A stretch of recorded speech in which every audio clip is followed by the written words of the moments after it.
Great. What is that? Oh, can I do this? Okay, I hope the thing goes away. Sorry. Okay, so it's my pleasure to introduce today's speaker, Minghua Chen. Minghua is a professor of computer science at the City University of Hong Kong, and I've known him for quite a long time. And he is going to, his background is computer networking, multimedia networking, and then he moved into sort of energy systems and grid type systems. And then he's also done some very interesting work on smart transportation, determining what routes trucks should take and how fast they should go to minimize carbon emissions from diesel, which is kind of a very interesting and unusual thing. But his background is in pretty mathematical optimization, which is going to talk about today. So this talk will be most likely not very comprehensible to people interested in forests, but let me assure you it's solving a very important problem anyway. And Minghua is also wonderful speaker, so I'm looking forward to the talk. So thank you so much, Minghua, for taking this opportunity to present your work. I'm sorry you couldn't make it, but we're looking forward to your talk. So it's all yours. Okay. Yeah. Thanks, Keisha, for inviting me to give a talk. Yeah, I planned to present this talk in person and maybe have more interaction, face-to-face interaction with the colleagues and students there. But unfortunately, there is some duty that from our school that prevent us from traveling in the entire week. So, so I guess this is the next best option that we can come out to deliver an online talk. And and yeah, so guess let's get started. So I'm aware this is a group of students and colleagues and people who are interested in the intersection between CS, energy, and environment. I guess this is where this CS Energy Environment Group seminar, the name come from. And so today I'm going to talk about something, hopefully still accessible at a very high level to students who may not have backgrounds on this online algorithm, on online optimization. So we are a group of researchers in CTU, and we are also interested in energy and environment. Well, just to show you guys that we actually share some common interest. And so the energy would drive, obviously, our economy and society these days. But meanwhile, on the other hand, how the energy is produced, transmitted, and consumed also has an effect on the environment around us. So that's why we are actually take a move, transit from this purely computer science and purely computer and networking research area, and try to look into this energy system and energy informatics area, so that we can see what can we do to help fight climate change and etc. Okay, so if we care about energy, I will argue that then we should care about power system. Because essentially 40% of all the energy we're using today, they go into electric power system. Okay, and across all the energy go into electric power system, only 1/3 of them actually reach the end user, as you can see from this flow chart, which is the US electricity flow chart, but it's pretty much very representative. Actually, is typical. I think in many countries, they shares very similar this number. Okay, 1/3 of the electricity actually reach the end user. And for these days, as renewable energy is mix is on the rise, in the US, about 2021, about 22% of the electricity generation are coming from renewable energy, which is hydro and solar and power and wind, which contribute about 80% of the renewable. For China, this number is 29% as for 2021. For UK, I think this number is 40%, but please correct me if I'm wrong. And all the countries set a very ambitious target to increase this percentage to a large number. For the US and China, they're talking about 35%, 40% within 7 years. For UK, I was reading the article, they said UK is looking for 95% low carbon energy generation by 2030. And I checked the low carbon, the definition. I think, if I understand correctly, include all renewable as well as the nuclear power plants. That's right, yeah. It's nuclear plus renewable for 95% by 2030, so it's quite soon. Yeah, right. And from Denmark, they are looking for 100% by 2030. Okay, so they're also pretty ambitious. Excuse me. And essentially, all those electricity go from the generation to the user through these the largest machine that human ever built in the US, in different countries. And these days, this is an old machine, which is more than close, I think, 150 years old. But however, recently there has been great modernization efforts try to improve the sustainability and efficiency and the reliability of the power grid. I won't dive into detail, but clearly, just by reading these words, you probably can see that we start to consider its impact on the environment when we do this grid modernization. In this talk, we're going to only focus on two of them. There is the demand response and battery and energy storage. Okay? So demand response. Demand response is a new modern paradigm that offers new flexibility for people to better balance the supply and demand in the power grid. Okay. So at this point, as we speak, the electricity is still considered to be some kinds of real-time commodity. What does it mean is that you need to balance their supply and demand in real time. So anybody turn on some switch in their room to turn on the lights. At the same time, some generator at some place need to spin up a little bit faster to just provide the real-time demand that this to light up this bulb. Okay, so conventionally, the demand was considered to be inelastic. That means you don't expect the demand to change. You only ask the supply to follow the demand. But demand response try to think the other way around, saying that perhaps it also help for the demand to follow the supply condition, at least to a certain extent. Okay, so you may see from this figure here. So this is the like 6 a.m. in the morning, and then this is the noon. As you may see, the renewable generation start to ramp up, especially the solar, and ramp up very quickly at around and peak at around the noon. But however, if you look at the household electricity consumption, it actually doesn't match the supply curve. Meanwhile, in the evening, when there's not too much sun, the consumption actually go up.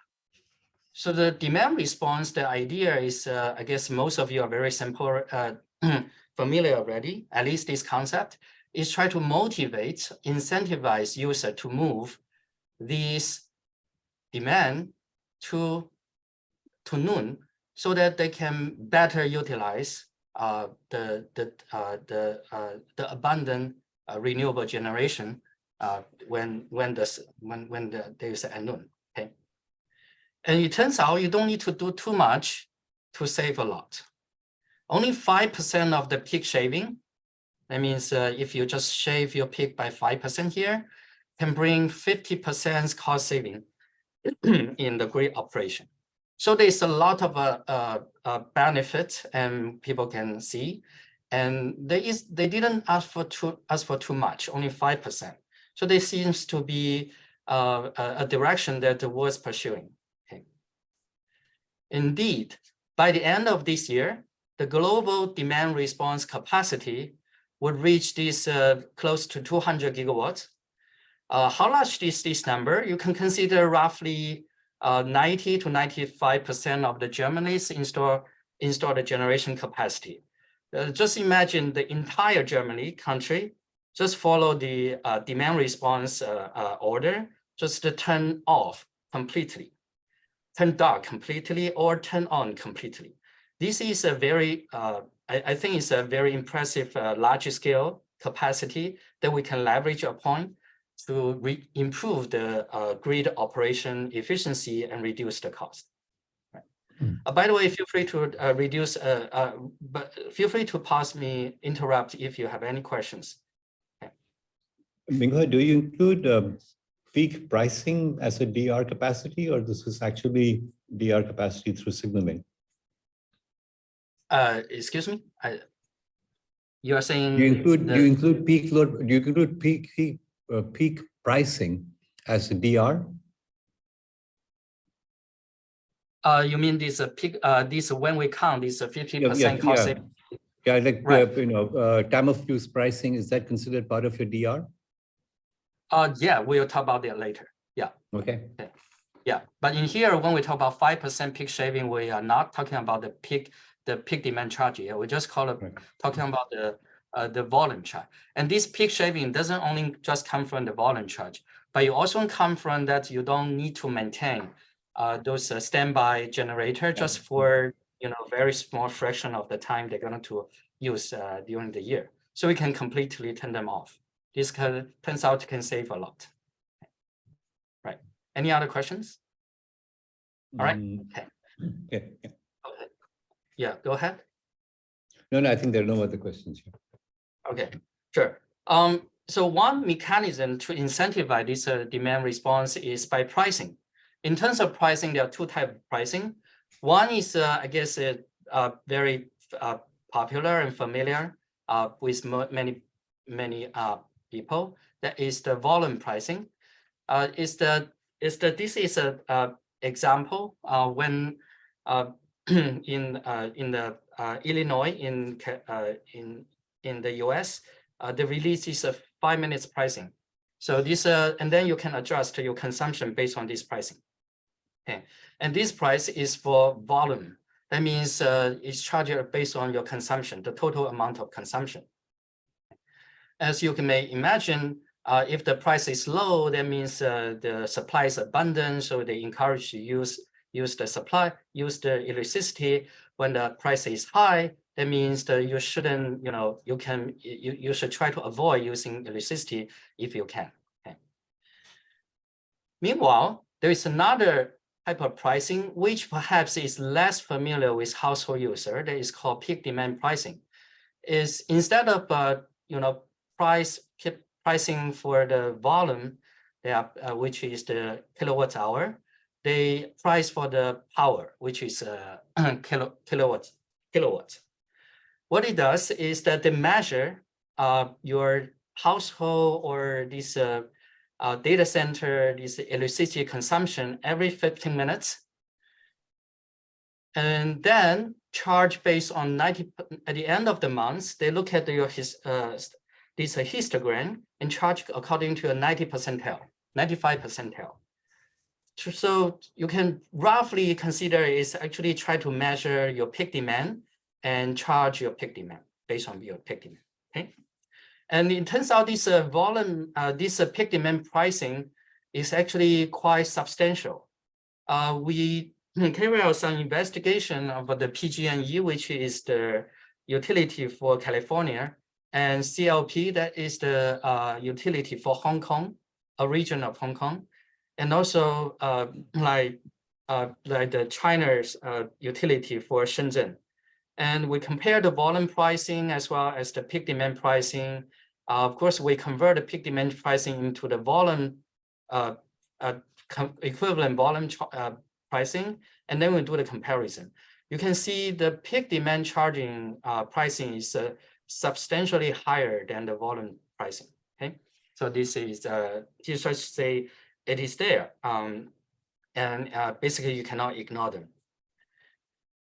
Especially if you are large commercial customer, which means you could be data center, EV charging station, university, commercial building, and hospital, then you certainly should not ignore this peak demand charge, because based on the US data, more than 5 million of these commercial customers, which is contribute about 1/4 of the entire this commercial customer population, peak demand charge can be as high as 70% of the electricity bill, which means you, out of every $10 they pay $7 as the peak demand charge.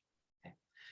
And this percentage can be even higher for data center and even and for EV charging station, where the demand can be highly fluctuating. Okay. For EV charging station, it turns out, for instance, for some EV charging station in Shenzhen, and you are talking about 90% of the bill actually go to this peak demand charge. Okay.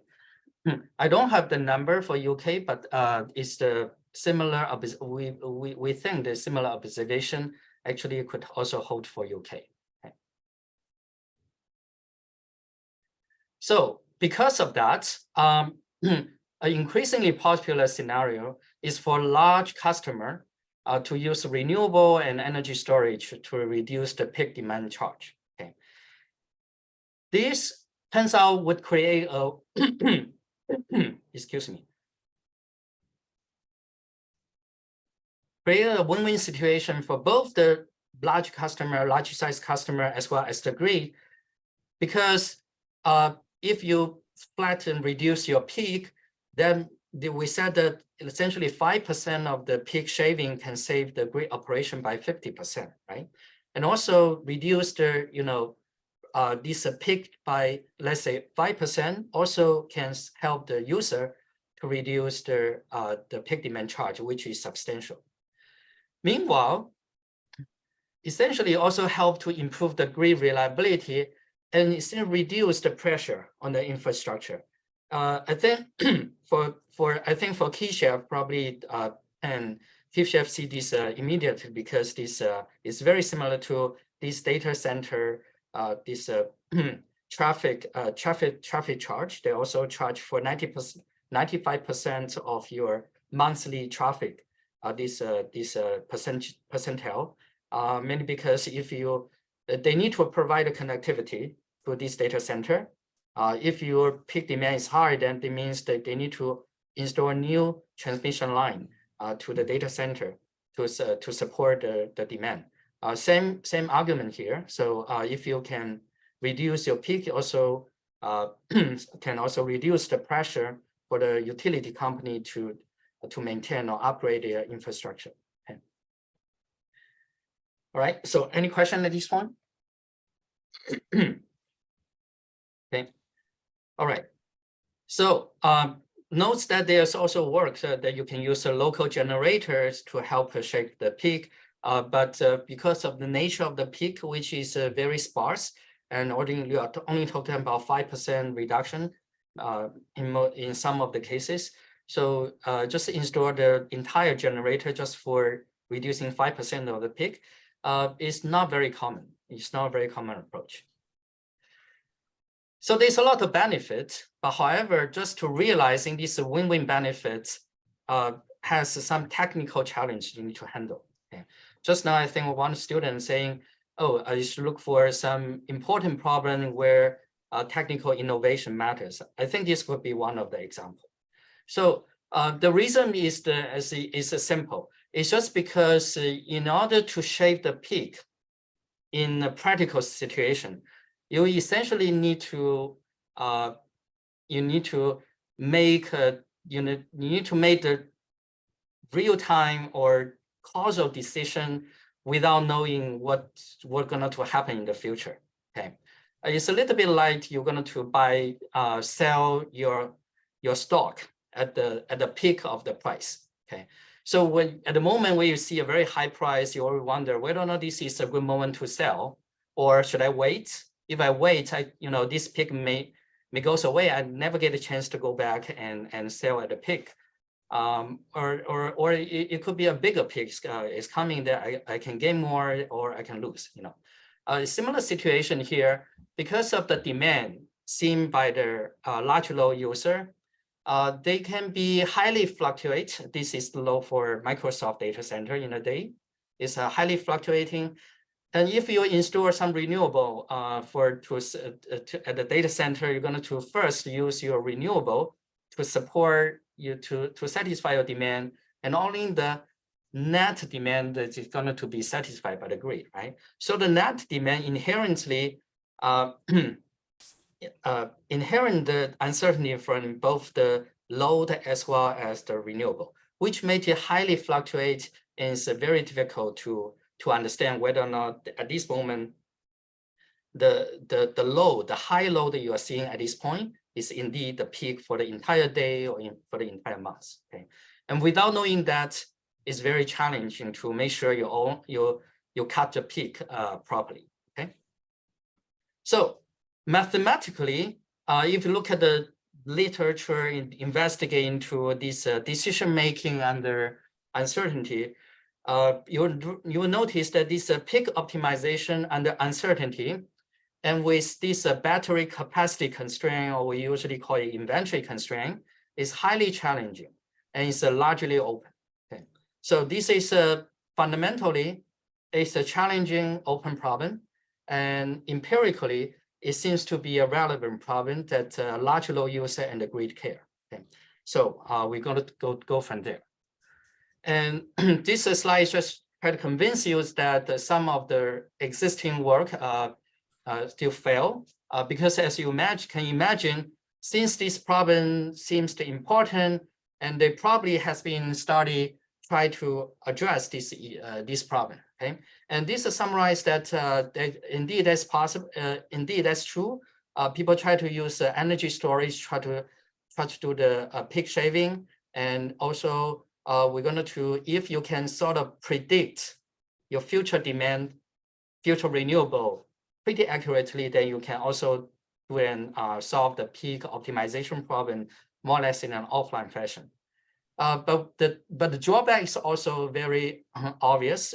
First one is the existing energy storage management. They are not applicable to peak optimization, and the mathematical approach that's try to do the peak optimization relies on the prediction pretty much. Okay, so at least to this end, we would like to use one slide to highlight, summarize our contribution before we dive into further details. Okay, so the contribution for our work, first we get the optimal online algorithm for this problem. By optimal, that means it achieved the optimal performance subject to with respect to a certain performance metric, which I will introduce a little bit later. So it's optimal regardless, no matter you're using randomized algorithm, deterministic algorithm, all the same. This is optimal. Okay, and then we are going further to develop an adaptive version of this optimal algorithm, so that not only you achieve this optimal performance for the worst case, that means even if your demand has the worst possible shape for this algorithm to handle, and as well as you also have a strong average case performance. The reason is that because some people may argue worst case may not happen in practice, so we care more about average case performance. So we like to enjoy we like to have a guarantee like robust performance, but we also want to have an adaptive performance as well. Okay. And after we doing all this, handling all this technical challenge, it turns out we can save close to 20% peak, as compared to one of the commonly used strategy, which is the receding horizon control, or in the control society, people also call it model predictive control in simulation based on real world traces. So we hope this at least try to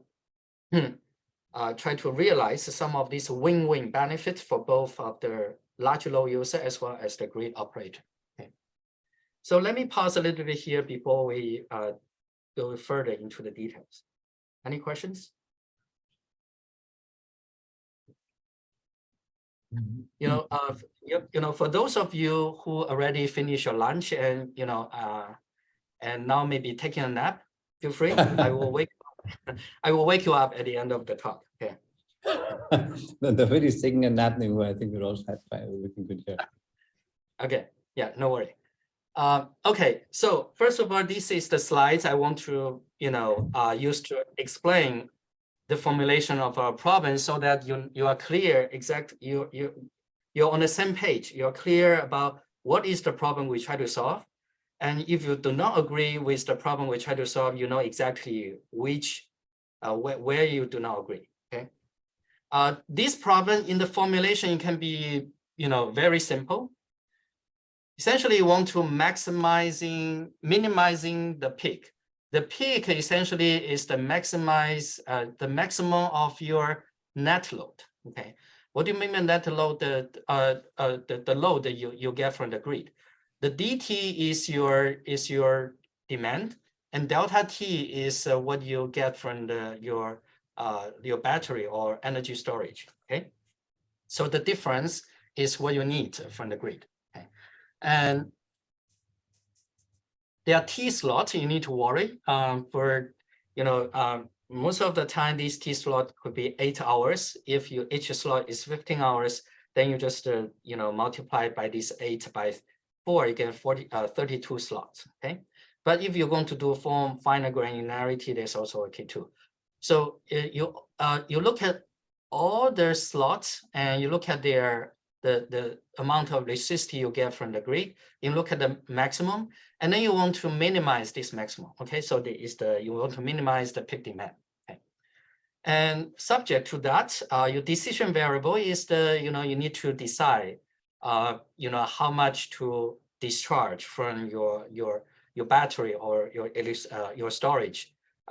Like the total amount of you can discharge, it has to be less than or equals to the capacity. Okay, so if you say you want to make sure you don't deep discharge the battery, you can set this C up to be 90% of your battery capacity. Okay, you can do that too. And this delta T need to respect some of the discharging rate limits, as well as there's no gain of discharging your battery more than the demand at that particular time. Okay, so essentially this is what these two constraints try to say. So you can see from here two things. First of all, we only consider discharging. Discharging only. We don't consider the possibility of you charging the battery or the energy storage system during your operation. Okay, and the reason is as follows. Usually, it's much cheaper to charge your battery at the off-peak hour. So usually in many this operation, especially for the commercial building, they charge your battery during the night and discharge during the day. Okay, this is first reason. That's why we only consider discharging during the peak hour time. Okay, the second reason is more like consider the applicability of this solution, because even though it is true that some energy storage system like battery, you can charge and discharge them during the operation. But some other energy storage system is not cannot be charged during the operation. For this, you can think about this this fuel cell type of battery, where they base on this bioenergy, they convert bioenergy to electricity. So this process, usually when you are install this system in your for your company, this is one way. Okay, this is like they only can discharge. When they close to like fully discharged, the operation company, the maintenance company will come over, like maybe once to 2 days or so twice per week, so to replace with a new fuel cell this battery. So for those kind of battery, you actually cannot charge them during their operation. So we want our solution to be also applicable to those systems. So because of these two reasons, we in this particular version of the problem we discussed today, we only consider discharging. Minghua, I can just comment here that it's very clever, because by having discharge only, you don't have coupling from one episode to the next. So essentially you have a peak per day constraint, which prevents the coupling, which is what I was struggling with for many years. So I'm glad to see it solved in this way. Very nice. Right. Yeah, thank you. Yeah, in our current longer version of the write-up, we also discuss how this algorithm can be used to minimize the monthly, peak instead of just daily peak. Yeah. Right. So there's okay. Okay. So for this problem, for those who are familiar with this LP or optimization, you probably immediately see, although they are max and min here, but you can actually convert this problem to an LP, where you can easily solve them efficiently if you know the DT, which is the demand in the peak hours, as well as if you know this DT ahead of time, you can solve this very easily. However, the challenge that you really encounter for many of these commercial customer, which by the way, don't have a lot of resource to do a very sophisticated prediction of their own demand. And they are unwilling to share this data from this load data or demand data with external person, because they think this is kind of their secrets. They don't want to share. Okay. So in the online setting, what they only know is the past demand. That's at time t, from D1 to up to all the way to DT, and you also know your past decision. That is how much you discharge at the first slot all the way to the last slot. But however, you do not know what's going to what your demand will look like in the future. You only know roughly based on your historical experience. This pretty much lies between an interval. Okay, this interval can be large. Okay, and these demands are reviewed sequentially. At time 1, you see D1 and you make a decision delta 1, and then you see D2 and you make decision delta 2. And you make decision delta 2, you cannot go back to the previous time slot and change your delta 1 anymore. Okay, it's irrevocable. So you go to all the way until you reach the capital T slot. Okay, and all these delta T, they are discharged from the same energy storage, which means your decisions are coupled. How much you discharge in the second slot depends on how much you already discharge in the first slot, and you also affect how much you can further discharge in the third slot and the fourth slot. Okay, so which means you cannot decouple this problem into individual slots. Meanwhile, you only look at the peak. If you miss the peak, if you don't do anything, you miss the peak, sorry, you missed the game. Okay. So it's very critical to this make it even more challenging. So our focus, this is what we focus, what we try to solve. And by the way, I know probably this is people are not familiar with the popular Primadeal online algorithm design framework. That's pretty popular these years.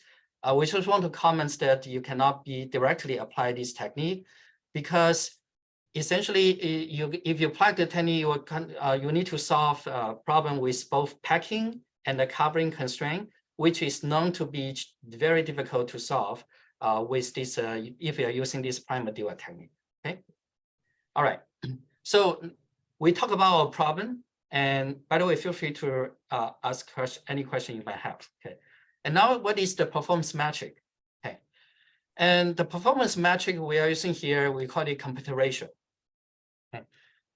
essentially mathematically is defined as a ratio, which is the worst ratio for all the possible input. D is your demand, it's your demand input. So it can be arbitrary, and we're looking at the worst one. Okay, the ALGD is the peak that of your algorithm, no matter what the algorithm is. Okay, and OPT is what an oracle algorithm would achieve. Okay, oracle algorithm. What do you mean by oracle algorithm? That means oracle he or she know entire demand ahead of time, and because of that, he solved an LP. He get this the minimum possible this demand or peak you can get. You just compare these two. For each demand, you can compare these two ratio, and this ratio is going to be larger than 1 because the OPT has future knowledge than your algorithm ALG does not have. Okay, when you're making a decision. Okay. So for every input D, you have this ratio, and you're looking for the maximum ratio across all the possible D. Okay. All right. Is that okay? Yeah, go ahead. Okay. Yeah. All right. Okay. So these ratios, the smaller is better. For instance, if your this ratio turns out to be 1.2, that means that there's very good news. That means that for any demand, that means you don't need to actually predict those demand. Okay. Your peak demand and the optimal, this oracle version of the peak is less than 1.2. That means you don't need to worry too much. You no prediction, complete fine. I can do 1.2. Okay, right. On the other hand, this also give you the room, indicate the room of improvement. That means without doing the prediction, you can achieve this ratio to be 1.2. That means even if you can further do the good prediction, you can do, let's say, 20% saving. Okay, so this also gives the room, characterize the room of performance improvement that by perfect modeling or prediction. You know, I think this is pretty cool. And this idea, this concept has also been quite popular recently in energy system research. All right. So any question at this point before we actually dive into the algorithm? Maybe I should point out you have about 10 15 minutes or so. So or Okay, 10, 15 sure, no minutes, problem. something like that. Yeah. Sure. I think I have less than 12 slides, so I think let me try to do it. Okay, right. So so this we describe a very intuitive algorithm, and this algorithm we show you can actually achieve the best possible performance. And this algorithm is doing the following. That means try to stay competitive all the time. Okay. How does it work? In each slot, you consider how much you discharge based on the following condition. You fix a pi, you give me a pi, and I will try to decide, I observe a D1, and based on this D1, and I will compute two things. First is this COPT DT, that is the oracle version of the peak. And then you discharge it to certain amount such that the peak you observe and divide by the oracle version. I shouldn't carry oracle version is a critical version of the peak is less than pi. Okay, and then you move and this is the online, and then you so this is the compare your online peak and offline peak and make sure it's within the ratio that you set. This pi is something to be decided. Okay, so if you give me a pi, I can try to do so. Okay, so I can always do that. If you give me D2, I can. Yep. Maybe just a clarification. So the denominator is the past history so far. Yeah, past history so far. Got it. And then online is what you did, and the offline, the denominator is the past. Okay, based on offline up to past. Okay, that's good. Okay. Yeah. Okay. Right. You try to do so, and you try to keep track of them. Okay. So if you can always do so, then for sure, after you finish all this run, your ratio will be less than pi, less or equals to pi, right? Because in each step, you maintain your online to offline ratio to be less or equals to pi. Okay. this is cool, except how do you choose this pi? Ideally, you should choose pi equals to 1 because that means you don't lose anything. Okay, you perform your peak is as small as the offline peak. Okay, but it's infeasible because you don't have a lot of information. You cannot change go back to change your decision. If you have a very large pi, let's say 10 to the 10 to the power 10, then it's always achievable because no matter what you do, you're going to be always your ratio is less than that big number. Okay, but it's not preferred. Okay, so the question is that maybe you want something in the middle, something is feasible and optimal, okay, and smallest. So how do you know it's feasible? Mathematically, you just need to enumerate all the possible D and look at the total discharging amount, okay, and make sure this even the worst case total discharging amount is less than the battery capacity, then you're done. Okay, then you're done. But how do you do so? How to do that? If you can like have a closed form expression for this function, and you let this function equals to C, you solve that that equation and you find the pi, then we argue that pi is the minimum possible and that is the best possible, no matter what for this type of algorithm we are using. Okay. Okay. So how do you solve them? Can you compute this function? Short answer is no, there is no closed form, but luckily, you can compute, you can find this pi star by solving a linear number of convex problem. Okay. So at most, the T number of linear fractional problem. For people who are not familiar with linear fractional problem, is one type of convex problem where you can solve very efficiently. Which means, by the way, I'll not dive into detail, but the story message is that you can find the optimal pi star, you know, the smallest possible pi star that is achievable, so in polynomial time. Okay, and you can compute this pi star beforehand. You don't need to run this algorithm and start to compute the pi star. You can compute the pi star before even this month started. Okay, you can compute that, and then you can use this pi star to run the algorithm. Okay. And at this point, we know the pi star is the best you can achieve if you use our algorithm. Okay, that means that each time step you keep track of the pi star. But this may not be the only type of online algorithm, because some other people may come out with, hey, my online algorithm doesn't need to do this each time step. I have a very special type of algorithm, online algorithm. So maybe I can beat your pi star. So what we show is that, no, sorry, you cannot beat our pi star.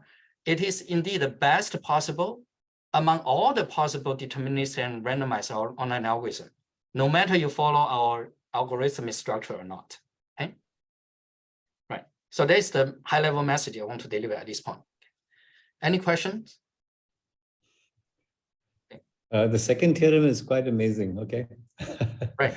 Yeah. So it's proof by contradiction. So if you suppose no matter what you do, we give you a sequence and you make some decision. And then we can, at that moment, we can dynamically change the following like the sequence, so that you will incur a larger like this computer ratio as compared to ours. So okay. That was the high level idea. Right. Okay. Okay. So it's a proof by construction on the construction. Okay. Right. Yeah. Okay. We can talk about more after the talk. Yeah. Sure. So the observation here is the high level is that you cannot design an optimal online algorithm. But however, the common criticism for online algorithm is that, you're focusing on the worst case performance is too conservative, because worst case rarely happen in practice. Why should you focus on the worst case? And what if the actual demand actually is a good case? Can your performance be adaptive? And the answer is, and that's what we try to address. And the answer is yes, because we just need to, we call it pursuing. Previously, we are pursuing the pi star. And now we argue that you can pursuing the updated, the best condition on your existing, available decision, available this input already. There are some uncertainty set has been reduced. So you should pursue the best computer ratio with respect to this reduced uncertainty. Okay, so here's a try to illustrate. So at the very beginning, you observe nothing. You said pi star is what I'm going to pursue. I will keep the pi star. But once I observe D1, essentially out of all the possible sequence, I essentially rule out some fraction of them because I observe some information. So because of that, I can update my best achievable computer ratio. But now this time with respect to the residual uncertainty. Okay.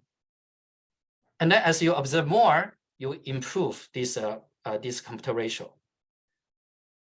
And then when you are try to bound your online and offline this peak ratio, instead of always using the pi star, you should use this dynamic version of the pi t star. Okay. So it turns out this actually works. So this is a version of the pi star. This is the time slot. And the blue curve is the pi star, which is you compute at the very beginning. And the red one is the pi star t, which is adaptive. It means as you observe more and more input, you are more and more, the residual uncertainty is less and less. So the adaptive computer ratio can be reduced. Okay. So it turns out this pi star t can also be computed in polynomial time. So it's very similar to pi star, the calculation step, but now you just need to consider a smaller uncertainty set. Okay, and it turns out this we plot this pi star t is adaptive. If you give me different input, you see the pi star t can be different. Okay, for different input, each color represent the pi star t for individual and separate input sequence. Okay. So some input is bad.